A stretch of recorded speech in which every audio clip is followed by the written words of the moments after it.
Thank you all for being here. We genuinely appreciate it. Yes, she put it on. Thank you. Thank you, sir.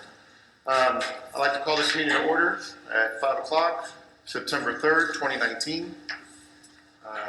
Dr. Cuddiman, will you please call the roll? Yes, I will. Jennifer O'Kane. Here. Donna Hashke. Here. Russell Hyder. Here.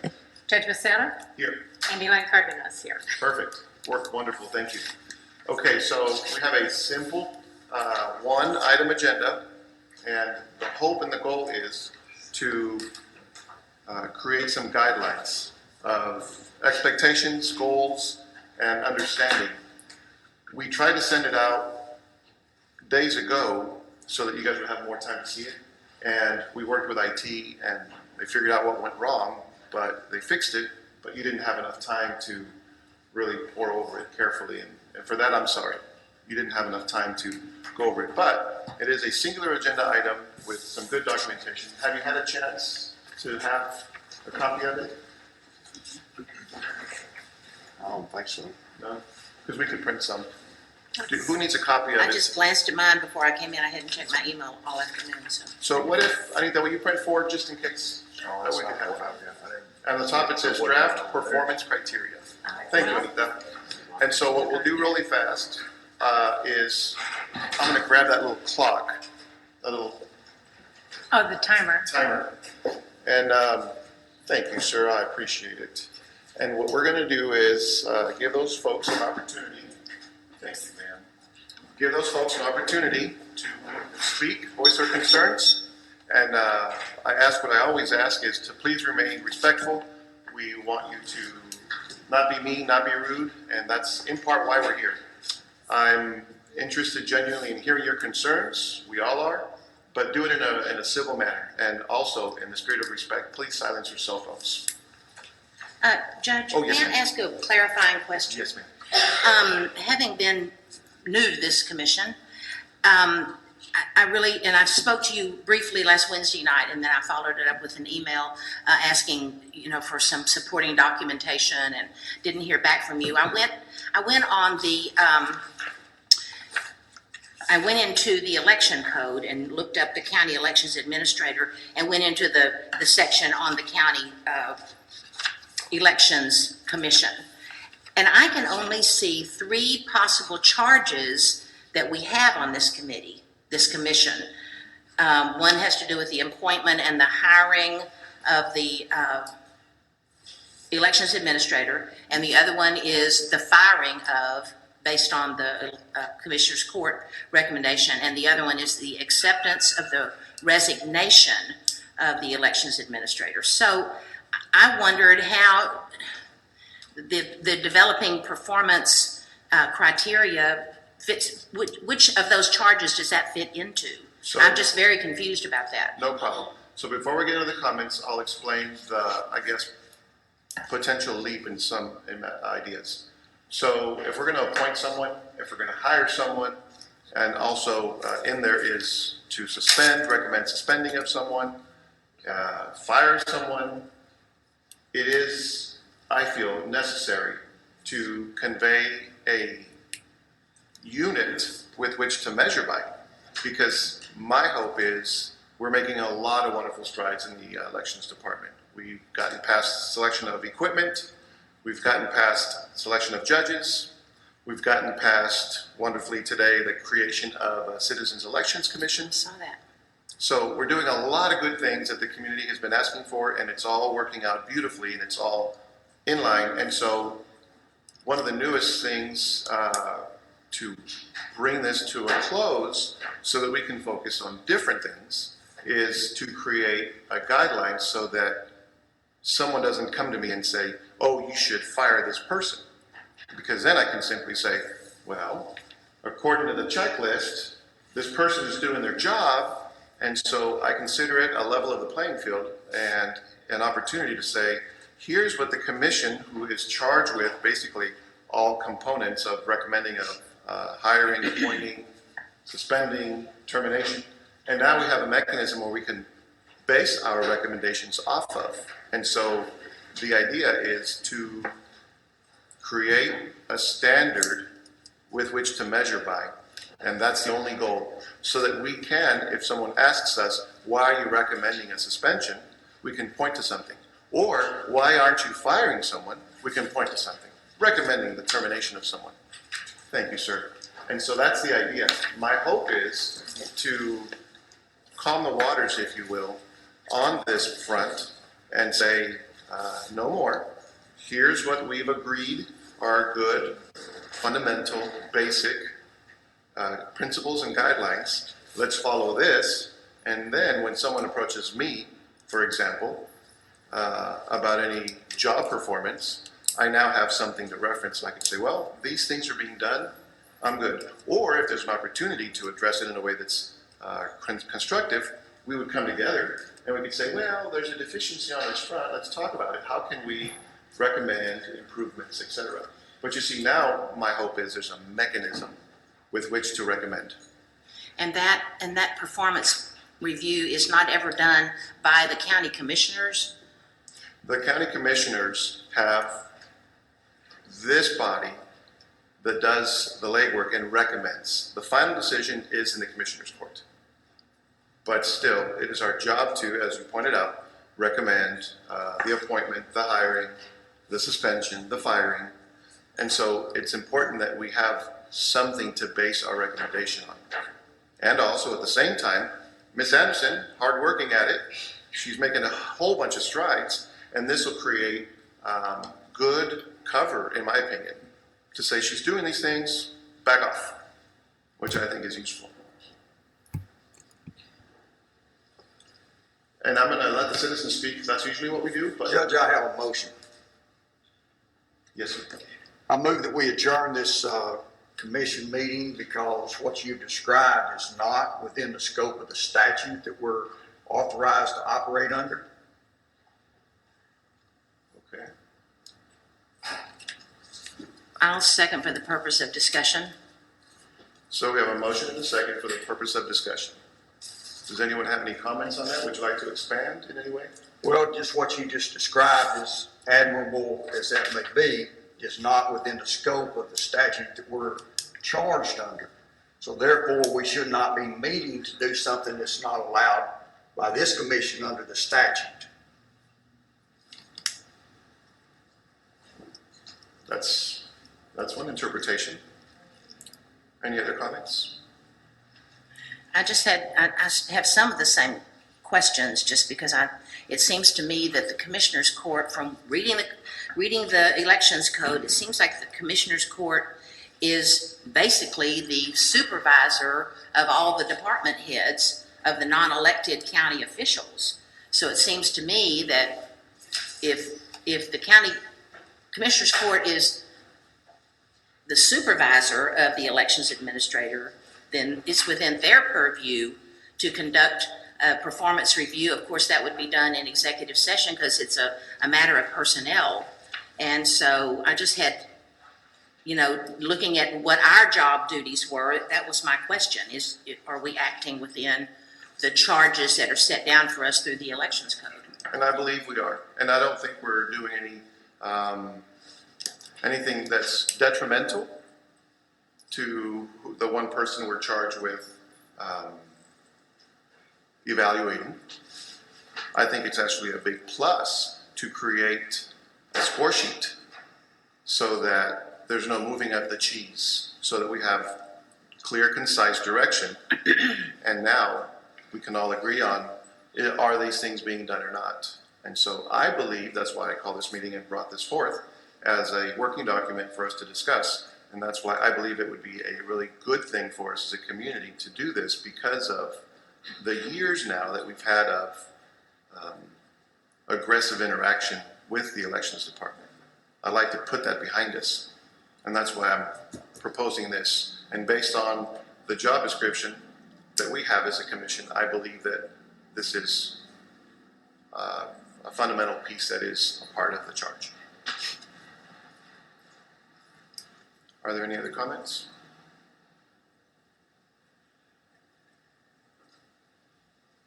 So all those in favor of suspending this meeting, raise your right hand. I'm going to abstain.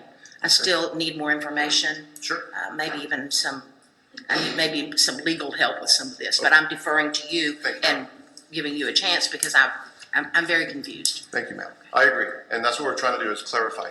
So what I'm going to do is let the citizens speak that took the time to come out here and signed up. So first up to speak, we have Bonnie. Sorry, I can't read it. Bonnie K. Thank you. Mine was about the elections commissions, but it's not about this issue. So Oh, I'm sorry. So, I didn't know the agenda, so. okay, so we'll skip it. Okay. Next up, Mr. Sam Brennan.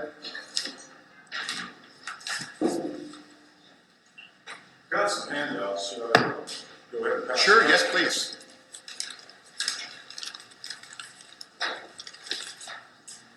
Keep one for me. While you hand those out, before you start that clock, let me get a bottle of water. I've been talking all day.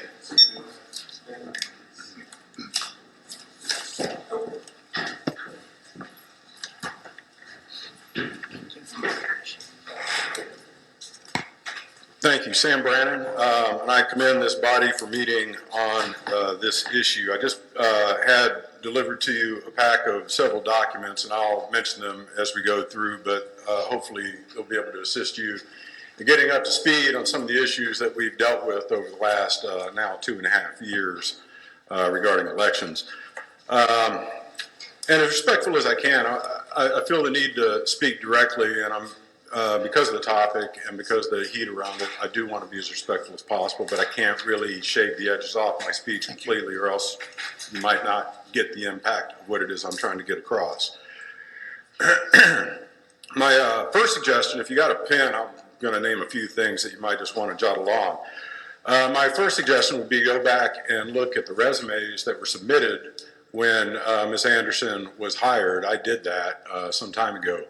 And I reviewed her resume, and it's obvious to me that for a department head running a complex, mission-critical department in a county the size of Hays County, she doesn't have the requisite experience to make that happen. I've come in here and talked probably a dozen or two times on the policies and procedures manual that I've been trying to get out of the elections office since early 2017. And I did get one brief look at it one day, and took a bunch of photos of it. And honestly, from a policies and procedures manual standpoint, it's obvious that whoever put it together has never done one before. It's obvious that whoever did it was not trying to get across to the public how the elections department manages its operations, okay? So it was just a bunch, pardon my language, a bunch of crap thrown in a binder, labeled up. It had the county employment policy in it. It had the county property policy. It was just a bunch of stuff stuck in a binder. I actually made an appointment earlier this year, I think it was April or May, with Judge Becerra to go through that together because I was rather appalled at what I found. We couldn't even get it from the elections office. Judge Becerra and I, having requested the day before to both the elections office and both the general counsel's office, we couldn't even get it to review. People, this is a tremendous problem. I've done numerous election open records requests since 2017, I think 5 of them, on an election issues log. You may recall that every election we have a number of issues, wrong ballots put out, people told they already voted. We've had, I think it was 2017 in San Marcos, we had 2 elected officials couldn't even find their own name on the ballot. They had to go back and get another ballot submitted to them. We had actually 2 citizens come in here and say that they were handed wrong ballots. One of them cast a tying vote in the city of Kyle. She shouldn't have been able to vote in Kyle. But she told the election judge, this isn't my ballot, I shouldn't have it. He said, oh, just go ahead and vote it, right? We had another man come in and say a similar thing happened to him. We're not tracking these at the county level. My phone rings off the hook every election for people that I know, because we've been involved and they know who we are. My phone rings off the hook with elections issues. But I try to find where it's being gathered in the elections office so we can create a list and start ticking them off and figure out what the problem is. It's not done. I can't be mad at her for this. It's outside of anything she's ever done before, but we need somebody that knows how to do this, that's willing to learn. We just bought new elections equipment, which I was really dissatisfied with that process. We went with, the system, the HART system that they tried to buy in 2017. This one they threw on a printer so that we would have, paper ballots. But the whole time that we were down here in 2017 and 2018, talking to the election commission and the county commission about having paper ballots, we always said with a paper ballot audit trail. Having paper ballots doesn't make any difference at all if you don't have a system in place afterwards to go through and do an audit. You can count 1 or 3% and know whether or not the electronic electronic results are accurate. And in purchasing this equipment, after all the talk that we've had about a post-election audit and the importance of it, and I've been down here, I promise, 24 times talking about that in the last 2 years, and other people have too. It hadn't even come up as a topic of discussion. We got an election in November. Who's working on that? Nobody. We're not improving our situation. I'm talking fast. The technology evaluation that we went through in 2017, I actually used to sell technology, hardware, computer hardware and software to large companies, large multi-million-dollar systems. I've got some experience, perhaps some expertise, we might say, in that. When we were going through this process in 2017, the committee didn't want to hear anything about it. Ms. Anderson didn't want to know anything about it. We didn't have any rigor really to put that decision through, and I'm sure we didn't even have any citizen oversight this time. I'm certain that there was not that rigor that the kind that I was trying to suggest be put through this. So we made a decision based on somebody's preference, but not on a rigorous process. There's a number of things that in the document that I gave you called the alternate report. That was my report from the Citizens Committee on the hardware, on the voting system evaluation. I listed in that report, I'll call them bad faith in this instance for lack of a better term. But there was a great deal of bad faith that occurred on that committee, one of which, as I mentioned, there was not any rigor put to it. We weren't given really a timeline. It wound up being 4 meetings that we had, and we walked in the last meeting not even knowing we were going to vote on the system, and that's the way it turned out. So the committee was rigged, and I explained that in detail. I know when I say that, I see shock on people's faces, and I understand. Go through and read what I documented in there. The committee was rigged. The committee was also tampered with. I mentioned some emails that went around regarding one of the vendors and how it was really put in a false light. So I think, and I came in right after that, when the committee came in and made its recommendation, I presented that report. And we were fortunate in that we stopped that decision because the Commissioners Court realized that the job hadn't been done. But we're kind of still in the same situation where we still got a lack of management there. And then last thing I'll say as far as the appointment of Ms. Anderson, when in 2017 I went and attempted to meet with some election commissioners. I actually did meet with the tax collector, Lou Ann Caraway, at the time. And I opened up that conversation with her. I said, Lou Ann, everybody's heard the story about how Ms. Anderson got elected, or got appointed. Will Connolly was putting pressure on everybody. I heard the story. Is that not true? And her response to me, and I highly suggest somebody reach out to Ms. Caraway and hear this from her mouth. But her response to me was, Sam, you have no idea how much pressure we were under to appoint Ms. Anderson, okay? So it was a political appointment by somebody who's not even on this commission any longer. Thank you. And so with that, if you got any questions for me, I'm happy to answer them. I think this is a critical point in the county to get this fixed. Thank you very much. Thank you, Mr. Brennan. Next up, we have Catherine Wicker. Ms. Catherine Wicker.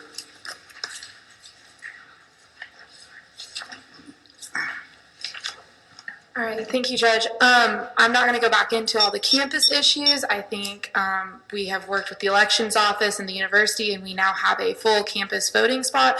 But I'm here today just to talk about a couple of concerns that have been brought to my attention in the coming days. I wasn't planning on coming to this meeting because y'all have heard from me a lot, and I've been here a lot. But I've had multiple people that have gone into the elections office, and I don't think this is necessarily Ms. Anderson's fault as much as it is staffing, where they don't feel comfortable. They've been questioned a lot about the numbers of voter registration cards they're asking for. Why are they registering? Why are they asking for so many cards? This has started even when they have come into the building with the officers at the front, with them asking, are you with a group? are you turning in voter registration cards? Why, like, what's going on? And that's not good, especially for volunteers who are deputized registered voters. Campus just got back, and so we're seeing a high number of voter registration cards being filled out and being turned back in. And so that's just concerning. And again, I don't think that's necessarily Ms. Anderson, but that's something that has come to my attention that multiple different people have expressed concerns about. The other thing that I just want to bring up is that the elections office, again, is out of voter registration cards.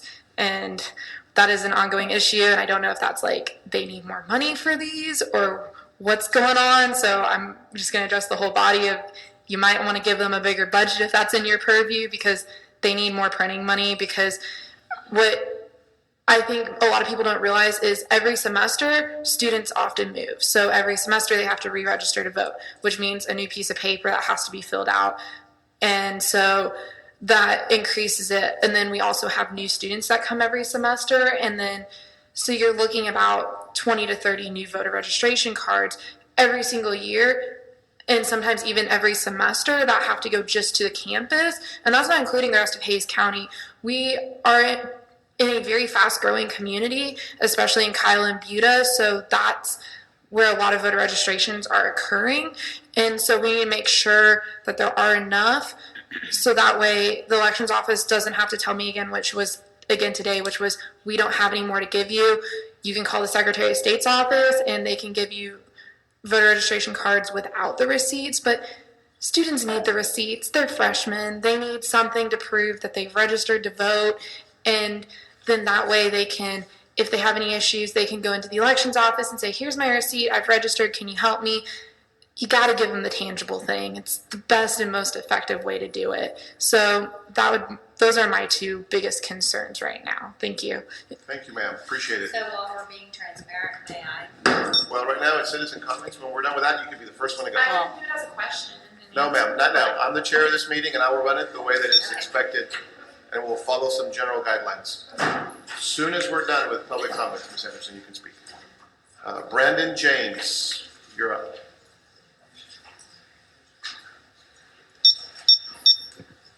Hi. For those who don't know me on the commission, my name is Brandon James. I come here representing Move Texas. We're a student organization that works across 32 campuses across the state of Texas, including Texas State here in San Marcos. And we came for a couple of reasons. I think that as much as we are talking about what's going on in the elections office, we're talking about also making sure, like, holding the commission accountable, making an effective decision when it comes to the elections department. So it's to us, it's not just what Ms. Anderson is doing, but it's also what the commission decides to do, because as we've said today, like, where that power lies is in the commission itself. So for us, we just have a few things that we would like to provide you all as far as like what we would like to see going forward. Number one is that we would definitely want to see more voter registration cards in the office. I think that a lot of it is the registrations that came over the last year is a lot higher than what it was 2, 3, 4 years ago. And I think there's a lot of change that needs to occur in that. So we definitely want to see that as an improvement.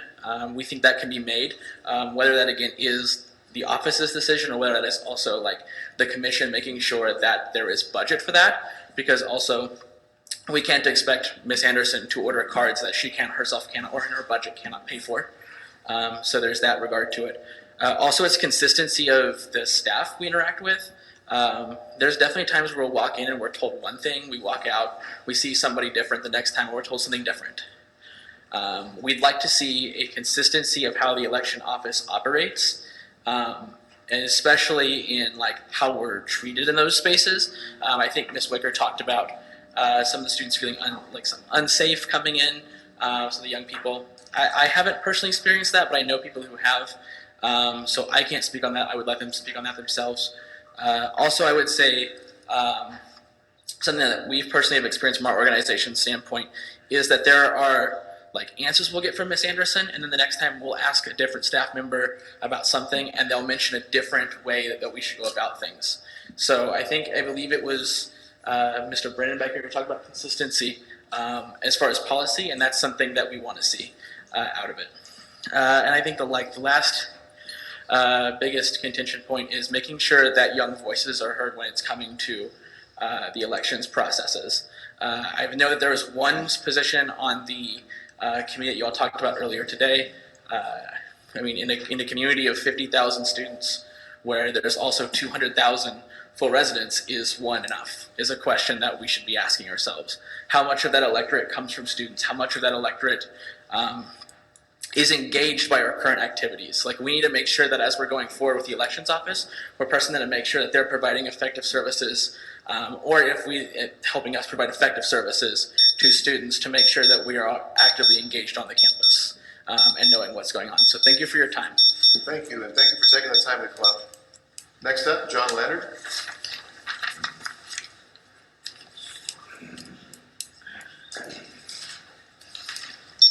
Good evening, Mr. Chairman. Good evening, Commissioners. My name is John Leonard. I'm speaking for myself this evening. Let me make that very clear, because the last time I spoke here was badly misunderstood by you, Judge. So let me make that clear, okay? Are we on the same page? These are one-way communications. Thank you, so- Judge. I appreciate that. I did want to point out that I was very concerned with something you mentioned earlier in terms of defending the concept of the performance review for the election administrator. You pointed out that if a question comes up or if somebody asks you about it, you can actually point to something and tell the questioner why the election administrator was suspended or why the election administrator may have been terminated. And I would suggest to you, sir, that that would be a violation of Hays County personnel policy. It would possibly be a violation of Texas state law. So I would ask you to reconsider your position on that, because you would not be able to do that legally. Okay, and I'm not here this evening to object to standards, performance standards being placed on the election administrator, but I would point out that the election administrator has a set of election standards, performance standards, 514 pages worth in the Texas Election Code. And the Hays County Election Administrator is responsible for making sure that she dots every I and crosses every T in the Texas Election Code in terms of the conduct of election and registration and all election activities. I don't think any other department head in Hays County who is not an elected department head has as many requirements in terms of performance as the election administrator. But to get to a point made by Mr. Hyder and made by Ms. Hoschke earlier this evening, I don't believe that the body that is sitting up there has the authority under the Texas Election Code to impose performance standards on anybody, whether it's the election administrator or anybody else. That would be a job of the Hays County Commissioners Court. Okay, and I understand now that the election administrator and every other non-elected department head in Hays County does in fact go through a performance review annually. In fact, it is conducted in executive session by Commissioners Court. I would imagine that, Judge, you may have sat in on some of them. It even shows up, the performance reviews even show up on the agendas for the Commissioners Court meetings. So I'm not sure why there is all this hubbub about this. But I would like to say, though, that this body, the Hays County Elections Commission, does not, under the Texas Election Code, have the authority to move into personnel issues that aren't specifically addressed in the code. And those issues provide two positive actions that the commission may take. The commission may hire the election administrator. The commission may accept and should accept, as the body, that a resignation from the election administrator must be presented to. Yes, thank you. I will. And anything else requires simply an extra step that goes forward to Commissioners Court for action. There is no other personnel action anticipated, listed, defined, or set down in any way in the Texas Election Code. And if in fact you guys tonight decide to pass performance standards, enact performance standards for the Hayes County Election Administrator, you will be in violation of the law. And one other thing, Commissioner, I did see the tape of this morning's Commissioners Court meeting, and I did want to congratulate you on your performance this morning. It is the most magnificent display of hearsay and innuendo I've witnessed in my 70 years on this planet. Thank you. Thank you. Next up, we have Mr. Roland Salcedo.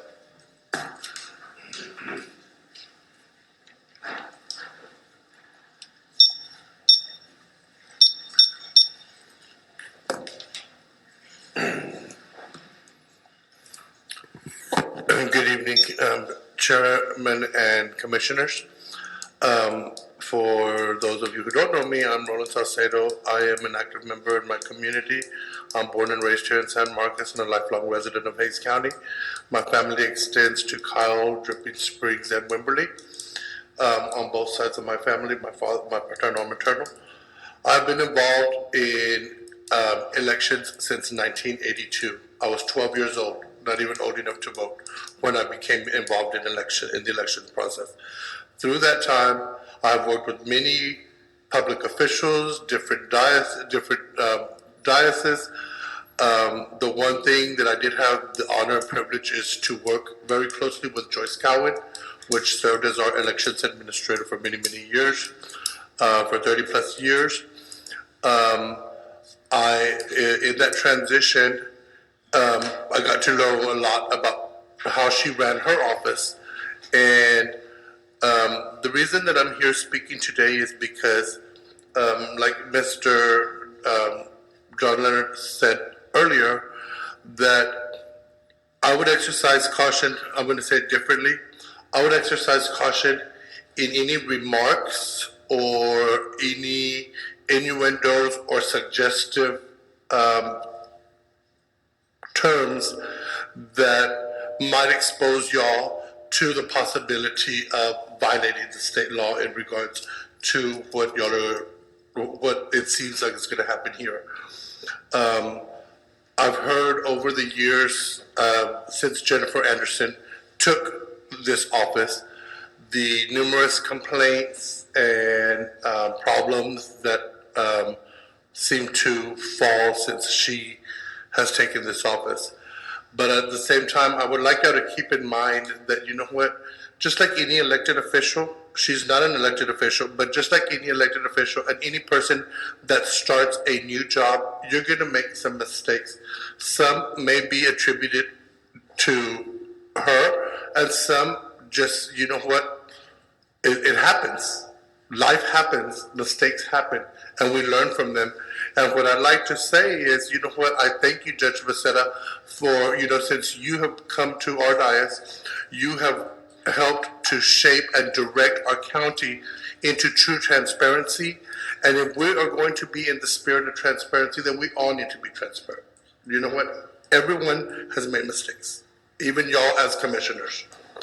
And I feel that if y'all want to set up some new performance things, hey, you know what, that's fine.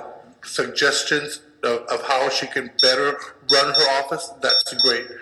I personally, since Jennifer took office, I have worked with her. I have gone into her office numerous times and dealt with her and her staff. I'm blessed. I guess I'm the lucky one, because I've never had no issues. I've never had any issues with Jennifer Anderson. When I reach out to her, she responds to me within 24 hours. She's even called me from her cell phone. And I just like to ask y'all to be very cautious in anything that goes forward today. And please make sure that the proceedings of this event go civil. It should not be a personal attack. Thank you. Thank you. Thank you. Next up, we have Ms. Linda Calvert.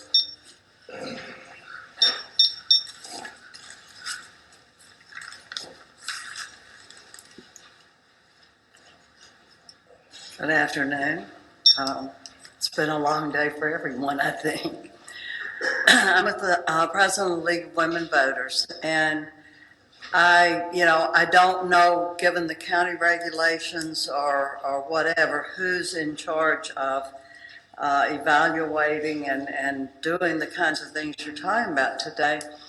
But I spent the better part of 20 years as an academic teaching management, organization behavior, organization development, and I can't imagine a 550-page document serving as a guide to someone's job. And so it just seems to me that it makes sense to have something laid out that would be expectations and ways of measuring someone's work. Now, then my difficulty is that I'm speaking in the dark here. I haven't seen what you are offering.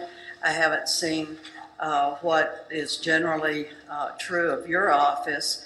And so it makes it a little difficult. I've been frustrated with this process of commentary throughout because after citizens talk, well then, okay, there's a discussion and then everybody says what they say and I've got something else to say. But I do think that having some performance expectations and ways of measuring that, it makes a lot of sense. It just doesn't make sense not to have that. And I also think that transparency is a really important thing. I think that when the voter purge came out, Ms. Anderson really did a good job in protecting Hays County from the kind of ridicule that some of the other counties experience, the kind of difficulties.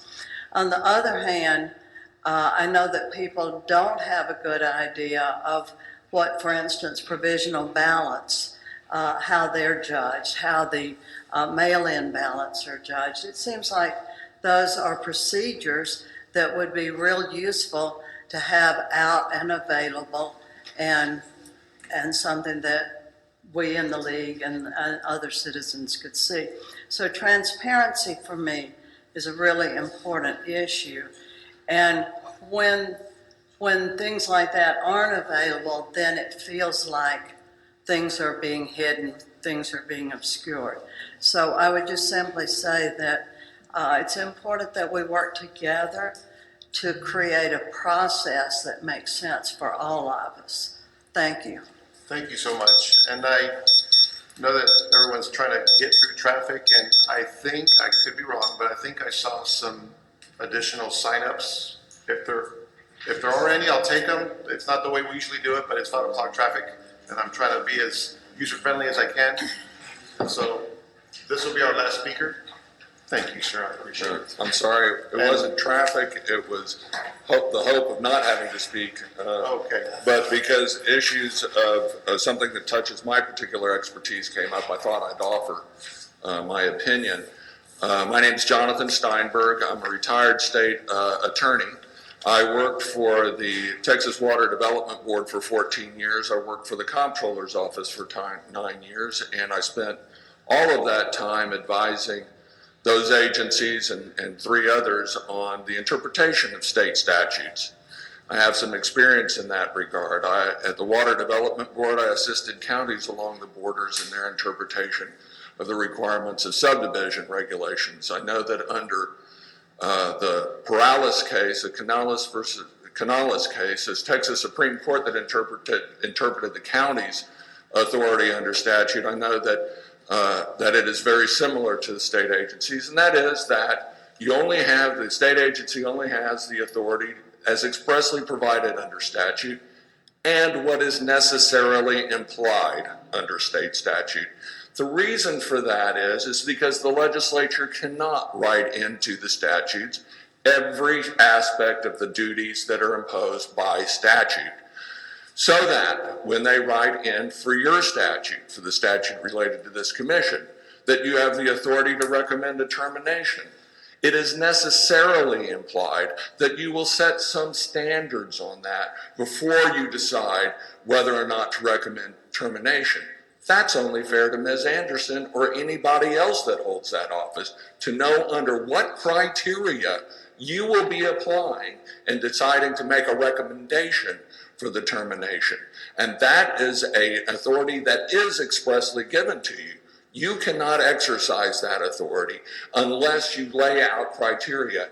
If you were to decide that you were going to terminate her and call a meeting on it, you have violated the Open Meetings Act because you've already decided that you're going to recommend terminating.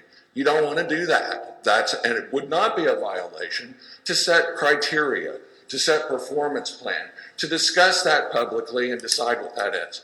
When it comes time to review that and review the employee, you may want to consult with your counsel about whether or not that should be held in a closed meeting, and then the determinations held to the public. But I would suggest that it is very much part of the public interest as to whether or not the administrator has been performing the functions that are outlined in the criteria that you've established. But it would be a mistake, and it would require additional legislation for this commission to decide, oh, we can't come up with criteria. We're not going to tell Ms. Anderson or anybody else holding the office the reasons why we may terminate, the reasons why we may hire somebody. You have to have those criteria. As a licensed attorney, I suggest to you that's the appropriate reading of the statute and not that they're somehow prohibited because of the language of the statute. Thank you for taking the time to listen to me. Thank you, I appreciate it. And now, Ms. Anderson, if you would, Yes. I promised you as soon as the public comments were done, so feel free, and there's no timer on you. Yes, well, I just wanted to speak to some of the comments that were made for especially Catherine. Yes, so the Ms. Anderson, will you do me a favor? Ms. Anderson, will you do me a favor? Just to keep the peace, will you address the court? Well, no, I don't want to get to the place where people are talking to one another. My ideal, they address the court. My hope is that you could answer questions just looking at us instead.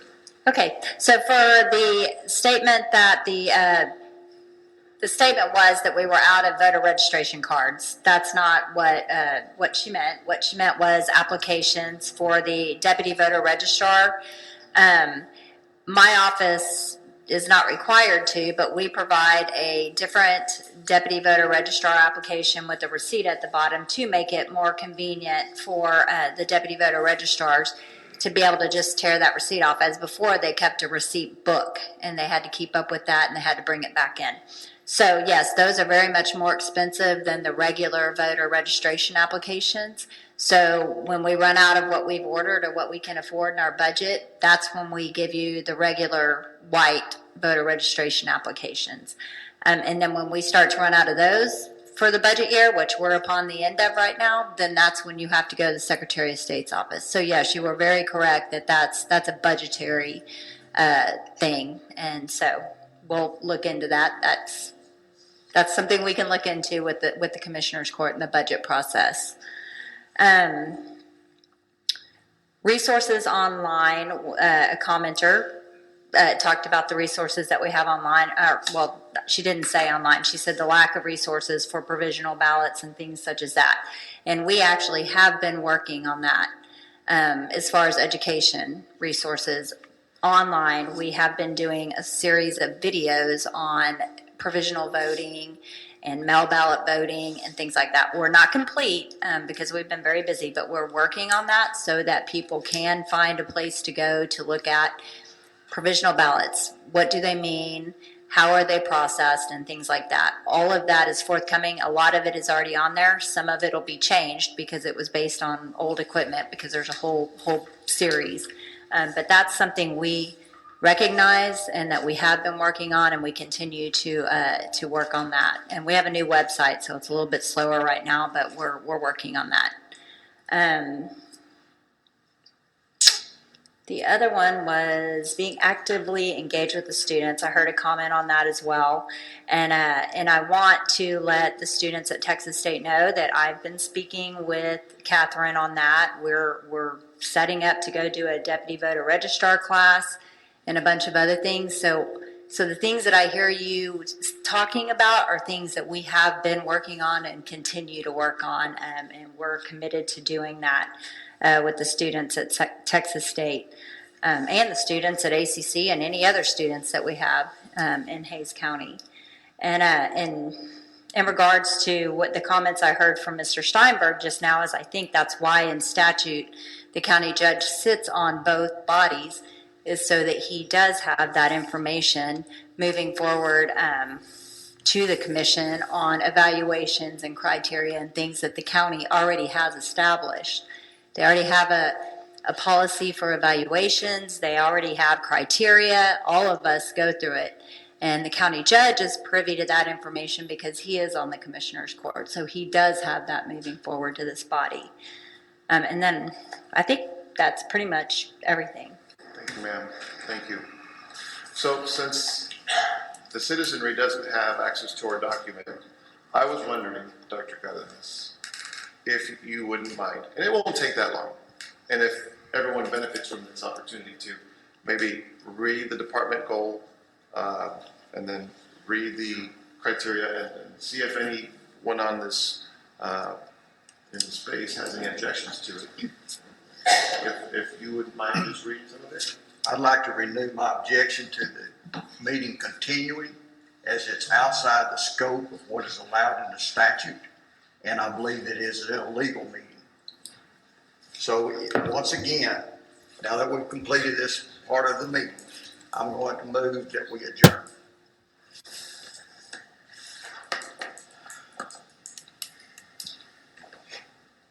So, Dr. Cardenas, would you mind reading the department goal? Just a one sentence. Sure, and I think my understanding is that this is just a talking document. It's certainly nothing final or formal or anything. And It's the just hope is to get feedback. a point to get reactions and move forward. So you could make a goal that said something like fair elections with high participation by all sectors of Hays County might be a goal for the elections office.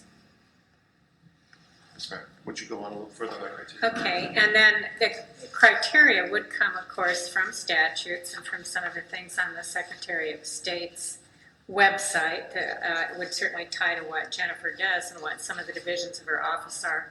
But examples might be, for example, establishment of a management system to provide necessary structure and controls to ensure fulfillment of statutory requirements and national standards for data security. And then we would list what the evidence of achievement is of those. A second criterion might be demonstrate transparency by posting publicly all elections information and plans fully and with ample time for consideration. A third criterion might be engage residents of the county in elections planning. And a fourth might be ensure well-trained elections judges and alternate judges and poll workers. A fifth could be provide written reports and oral briefings to Elections Commission and Commissioners Court quarterly and immediately before and after elections on status of tasks, problems encountered, suggested solutions, accomplishments, and upcoming activities.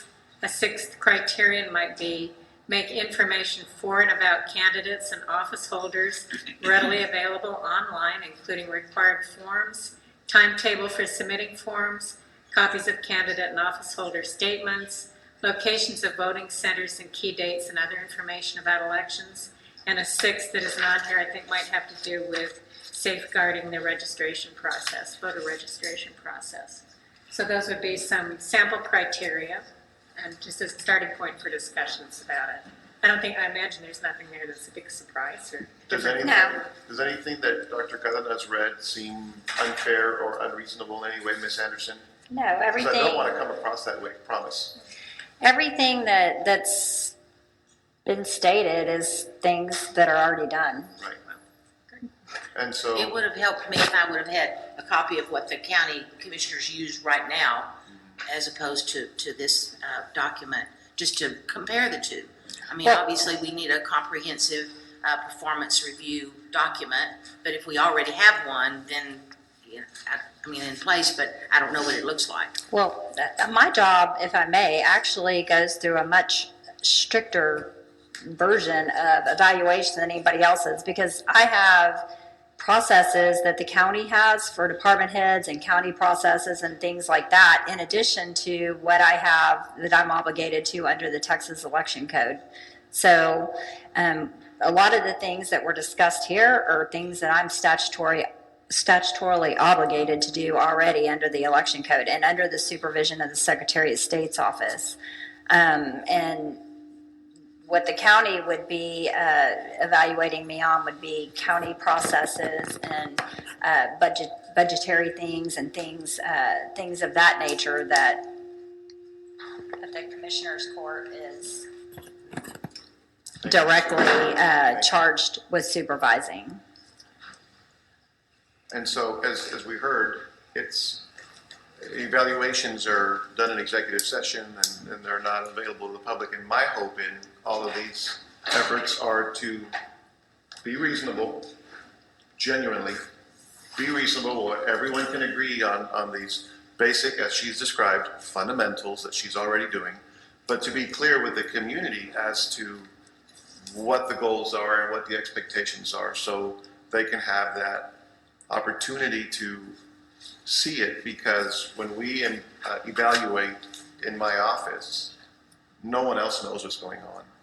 And so, again, if there's anything in this document that seems unreasonable or out of your job description, I would love if you could maybe take a minute and we can talk amongst ourselves. We can take a recess and just a quick glance at these bullets to see if there's something that you say, well, I don't think this is a good idea, because I would really like the opportunity for us to put something out that the community can point to that says, yes, we have something. Here's the yardstick we use. And even if we have it in 3 different places in the county and the Secretary of State, I feel that it'll be useful if the citizenry sees it as a tool.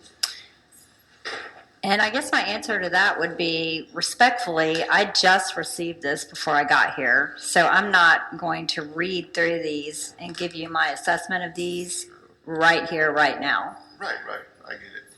So if you guys are okay with the idea, we could take a little recess, take a little break. Judge, if I may, what I'd like to propose is that you present these things to the Commissioners Court, have them adopt those for us to review with Ms. Anderson before we go any further with that. That should be vetted by the Commissioners Court and authorized by them before we take action that is outside the scope of the statute. And maybe compare what the instrument that they use now to this one, and you can still make the instrument public to everyone so they can see it and what she will be evaluated on, without, going into how she scored on the evaluation. Of course, that's a personnel matter. But, I don't know why we're duplicating efforts if we already have an evaluation instrument that has been used and I guess successfully in the past. I just have a level of comfort I know what Jonathan said, and I think it is important. You've got to have some standards upon which to make decisions about, hiring, or, not hiring, but firing or putting on suspension or whatever. You've got to have your information. But if there's something already in place and we can make that public, this is what the county commissioners use to evaluate the staff, or you in particular. But she's already pointed out that that's limited to the county business specifically. It doesn't encompass the Secretary of State. And so because we're charged with this appointment, hiring, suspension, termination piece, that's why we thought it'd be a good opportunity to create a one-stop space where you can see what she already has stated that she's doing. Well, I would say this, based on just reading through this really quickly, is that some of this is contradictory to county policy. So I wouldn't dare say that I'm okay with it right now here, even with a 15-minute break. Sure. Because, I need to read through policy and see where you stand, because some of this is not in line with county policy. I move that before we go any further with this document, that it be vetted by the General Counsel for Hays County and be approved by the Commissioners Court before we go any further with it. Was that a motion? That's a motion. I'll second that. So we have a motion and a second to table this basically and run it through Commissioners Court and General Counsel. Are there any comments? Well, I guess my one comment would be that I think it would be more useful to have it more developed and more thought through and compared to the county criteria before presenting it to the Commissioners Court, because they should be fully informed before they review it. I agree. I would think. I think also my perspective is we're charged with this recommendation to the Commissioners Court as to things going on. And I think we should do the legwork, come up with a document that is in line and in harmony with the goals and the job description, and present, because as you said, Dr. Casas, this is a starting point for conversation, nowhere near a finished product. And so the idea is to present something that would be closer to completion, I think would be a better idea as well. So maybe we should consider revisiting, you all have the email now, I'm hoping, and so revisiting an opportunity to work on this and put it in a place that's closer to completion with your personal comments, and then present it. And just to clarify, so in the job description, there is not a, I mean, is that what brought this up, is that there aren't measurable goals in the job description, or? There are. I mean, Sherry, this is your expertise. Sure, thank you. I'm Thank asking. you for being patient, Ms. Miller. I appreciate it. Thank you for recognizing the chair. Thank you. Good evening, Commission. My name is Sherry Miller, and I'm the Hays County Human Resources Director. Part of my job is to manage the county employee performance evaluation process, documentation, how those meetings occur with the department heads. About 5 years ago, the county adopted a revised performance evaluation document that I have one copy of. I didn't think to print 5, but I'm happy to talk about it in generalities. So this document doesn't specifically say for the elections administrator, you must do A, B, and C. It's a very general document, and it's used for all 850-ish employees in the county.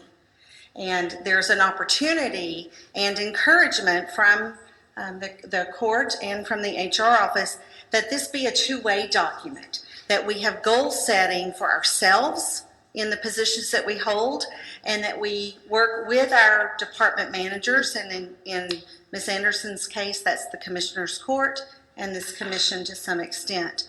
And that the goals or the job functions are laid out in job descriptions that are pretty specific to our jobs, and that's what we use to hire and recruit and lay out all of those requirements to fulfill the job. But in general, this is a numerical evaluation. There are 5 general sections with multiple characteristics within each section that are then scored. So there's a section for communication, and the scoring relates to clear and effective written and oral communication, maintaining accurate documentation, and I'm very much summarizing. Ability to formulate, incorporate effective professional relationships, displays emotional maturity, stability and emotional control in all circumstances, maintains professional bearing. All of those characteristics are individually scored in the communication arena. Work ethic, follows instructions and obeys supervisor directives, punctuality and attendance, honesty, integrity, and professionalism, courteous, approachable, pleasant, enthusiastic, task management, reliable, and diligent. So that's the characteristics that are rated for work ethic. Let me just interject here while I'm thinking about it. A lot of departments will actually give a blank document or some other type of self-appraisal document to their employee to say, tell me how it's going. How do you think you're doing? How would you rate yourself? What do you need from me is one of the things I ask my employees, because I may think I know everything and they know way more of what they need to get their job done professionally and successfully. The next section is employee accountability. This deals with hygiene and appearance, managing county-issued equipment, not using it inappropriately, seeking assignments of greater responsibility, handling deadlines, pressures, and then accepting responsibility and accountability for all actions and decisions. Job knowledge is the next characteristic area. Duty proficiency, knowledge, skills, and abilities, assessment of task and sound judgment, knowledge of laws and legal standards, exhibits leadership, acts as a mentor. And then the last section we call job performance, assessing task completion, timeliness of task assignments, use of operation of department equipment, ability to make decisions, adjust to change, flexibility, accurate and quality work product, and seeking self-improvement and learning opportunities. Then there are some open-ended sections where the rater, the supervisor, provides their written comments, which we actually require in all of those individual characteristic settings. So if we get an evaluation in on an employee that doesn't have commentary, it goes right back to that department for commentary, because there's always something to say. Rater comments in general, constructive comments, self-monitoring and self-evaluation, so an area for the employee to provide their comments, not just about the evaluation itself, but where they want to see their self. What goals do they have? There is another specific goal and looking forward section. Sometimes if we don't write it down, then it may not happen in the future. And then another general employee comments. This document has worked very successfully for the county. Even though it's general in nature, it doesn't have to be. So those open-ended areas, to me, what Dr. Cardenas read is where those goals would be identified, and maybe even in a supplemental document. These are the goals of the election office, not just the election administrator, but the entire office and process. And I would like us to continue to use this document for all department heads. It makes it complex and confusing, where there may be some things that aren't appropriate to be rated on, because our law enforcement and positions that may have more physical requirements, there are some areas of the evaluation that aren't necessarily appropriate for every position. Thank you, ma'am. Does I that really help appreciate answer? it. That was very thorough. And then- I really do appreciate you taking. There the is time. one more piece that I want to add to that. Go ahead. There's one more piece I want to add to that, because I know for department heads, there's an additional step required. There is, And I thank wanna you, make Jennifer. sure The that we- department heads, I ask them to prepare a quasi self-evaluation. What were your goals for the last year? And if you didn't complete them, what were your roadblocks? What do you need the court to do? Because all department heads report directly to the Commissioners Court as a whole. And what are your goals for the upcoming year, and what do you need to establish those goals? In general, how do you think you're doing? What changes would you like to see? So an opportunity for department heads to lay that foundation out to the Commissioners Court. And it's a good talking. The court members see that document before they prepare our evaluations, hopefully. And then there's that opportunity for the one-on-one discussion. Thank you, ma'am. Ms. O'Kane, did you have any other questions for her? No, I just wanted to know the specifics of how it's being rated currently, so I appreciate that. Yes, thank you. After Jennifer clarified that pretty much addresses. The one thing I would like to know is there any other department head in Hays County that is basically subjected to this type of inquiry? Not that I know of, no, sir. Thank you. You're welcome. Thank you, ma'am. And so I would like to ask you a question, Ms. Miller. Sorry. You were so complete reading that That's okay. performance evaluation. But would you said a couple of things that I really thought were useful, and everything was useful. Okay, let me back up. Everything's useful, but they were noteworthy on my thought process at the moment. tell me how it's going. That's one of the questions you asked. You're going through that evaluation and you're saying, tell me how it's going. And then the other thing you said is, sometimes if we don't write it down, it doesn't happen. Not trying to take it out of context, but that's in summary what I feel and I think is useful, and it's not gotcha government, but I think these evaluations, very complete, really much appreciated. And as Ms. Anderson has pointed out, she's in a unique position where she straddles county and state policy. So that's doubly hard on doing Secretary of State things. For example, you have to comply with Secretary of State things in addition to performance of the county measurements. And so what I wanted to ask you was, because you said it was general in nature, we could probably come up with some additional pieces to make it more specific to the elections office, wouldn't you agree? Come up with additional characteristics to rate on? Yes, because as the document, you described it as generic. And so I was thinking that we could, as a board, come up with some suggestions to incorporate some additional ideas that would still be well within statute and everything else. I think with the Commissioners Court approval, possibly. Well, and that's why I brought up the second step to department heads is I make it more to elections. I explain what I do about these things in that evaluation that the county uses, that the court does, that talks about all this stuff. And I didn't say I straddle the Secretary of State and the county.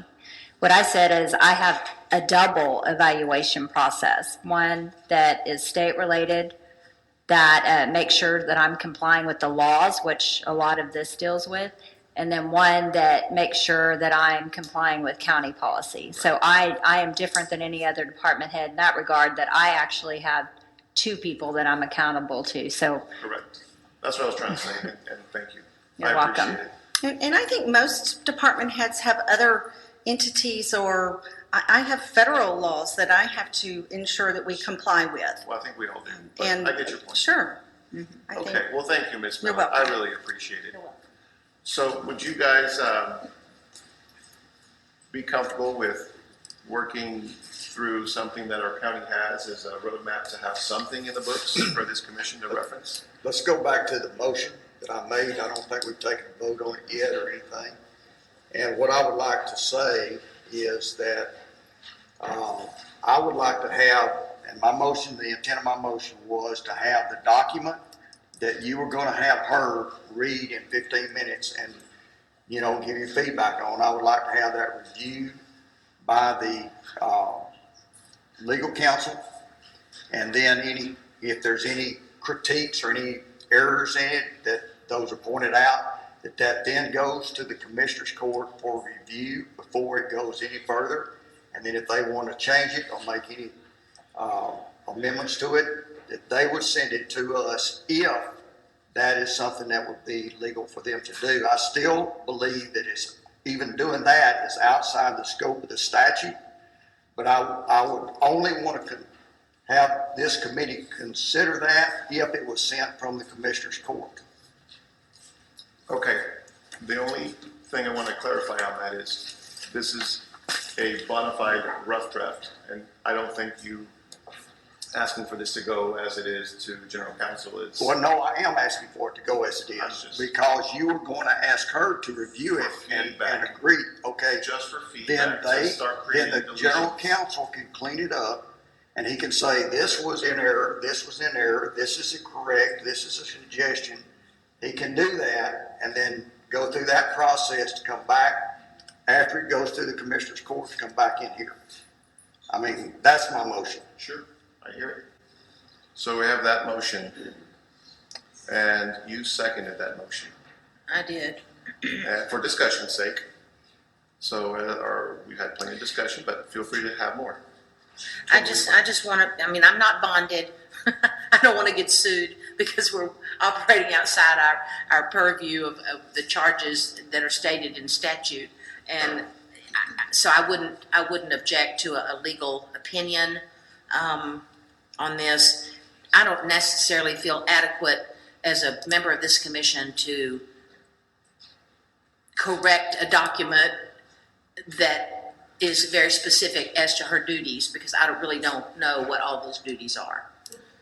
And I don't want to step on any toes, and I don't want to work outside the law either. So that's the only reason I would say it would be worth looking at legally. Even though if it's a rough draft, I don't know what we'd have to do to make it not a rough draft. The idea was to get feedback from everyone that's here and put your ideas of deletions, additions, and then move forward with that conversation.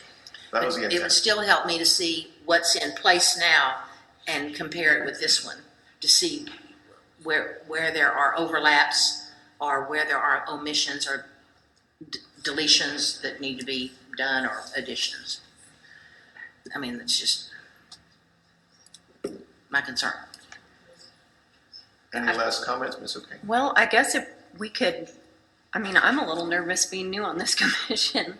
You know, we have Mr. Steinberg saying that we can move forward. We have other people saying that we can't, so can we get clarification from legal counsel on even if we're supposed to be meeting about this? And then I'm happy to meet about it. I just, In addition, you can use the Secretary of State's office as a resource, and they can tell you what is the intention or what their version of the intention. But they work on it every day, and they've heard these cases over and over. So they are pretty good at knowing what the intent of the law is. I would like to say that had we had this document, that the agenda on time and in a way that we could have had a week or two to, review it and look over it and discuss it with other people, that we could have probably maybe been a little bit more prepared for this. So I know you said you're sorry, but at the same time, that doesn't, to try to push it through right now. Oh, that's not what I'm trying to do. Okay, but you weren't. Then that does make it a little bit difficult, and I think that, this additional step of the review by the general counsel, and then go back through Commissioners Court, consider whether they even have the authority to send it to us, whether we even have the authority to consider it at that time. All that needs to be vetted. So that's. And do we have a timeline where we would have to have another evaluation instrument? When are the evaluations usually done? I don't know. They're done once a year, and we're getting ready to have ours. But as we've already heard, tell me how it's going. It's the community as a whole doesn't have access to that information. Right. And so we could schedule this meeting in a week. We could schedule this meeting in 2 weeks. I can talk to General Counsel, Secretary of State, and ferret out some more details. So we have a motion in a I have to second. tell you, though, that my schedule's pretty busy. Of course. So I'm going to need, if you're going to schedule a lot of these meetings, we're testing right now, we're fixing to start doing mail ballots, so I need to know plenty in advance. You bet. And Yes, ma'am. that's not been happening, so I need that to happen. Wonderful. Yes, ma'am. So we have a motion to take this to General Counsel and then to Commissioners Court after General Counsel's gone over it. And a second. All those in favor, raise your hand.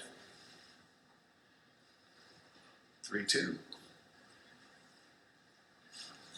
So what we'll do now is put this on the shelf and work through it, through this other mechanism to work the details out. And I'll call another meeting because I'll still be the chair. And if there's nothing else, we'll entertain a motion to adjourn. So moved. And a second.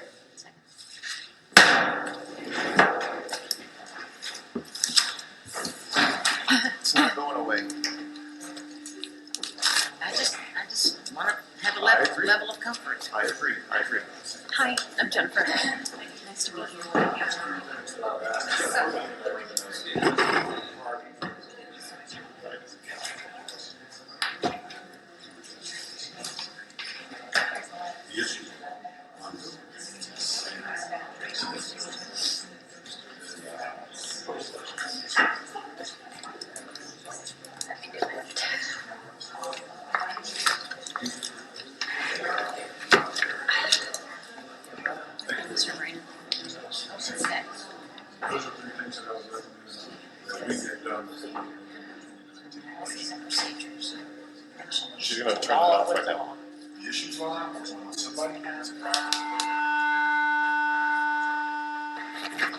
He's about to turn it off there. Somebody has to let you, problem at voting. Oh, okay. So if somebody is talking, I don't get no ballot,